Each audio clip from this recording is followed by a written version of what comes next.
Саламатсыздар ма балалар? Бүгінгі тақырып бізде массалық үлес арқылы формула табу.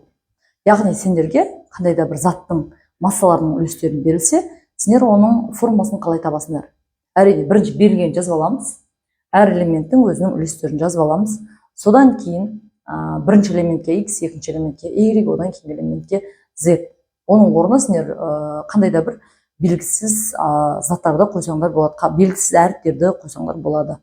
Себебі сол бізде осы индекстерді табатын боламыз. Яғни бізден сұрап жатқаны осы индекс. Яғни ары қарай не істейміз? Біз натрий X-ті табу үшін, яғни өзінің берілген пайызды бөлеміз натрийдің массасына. Яғни салыстырмалы атомдық массасына бөлетін болсақ, 1,88 шықты. Ал көміртектің үлесін, берілген үлесін 11/32-ні бөлеміз көміртектің массасына, сол кезде бізде 0,194 деген сан шықты. Енді оттектің үлесін, яғни 45/28-ді бөлеміз оттектің салыстырмалы атомдық массасына, сол кезде 2,183 деген сандар шықты.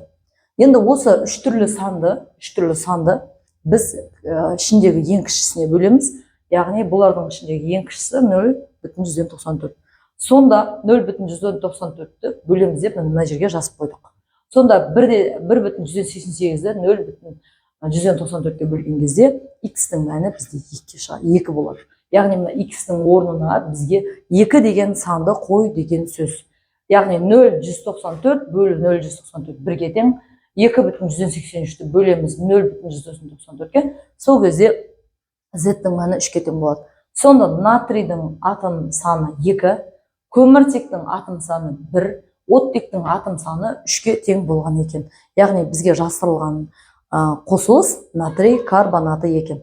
Енді мысалы сендерге тағы да бір бинарлы қосылысты беріп көрейік, соның есебін шығарып көрейік. Мысалы, массалық үлес күкірттікі бізде 40% болсын. Массалық үлес оттектің үлесі 60% болсын. Ондай кезде біз қалай шығарамыз? SX OY деп жазып аламыз. Әдеттегідей, және SX тең болады, яғни 40-ты бөлеміз 32-ге, бізде шығады 1,125. Ал OY-ті шығарамыз, яғни 60-ты бөлеміз 16-ға, бізде шығады 3,175.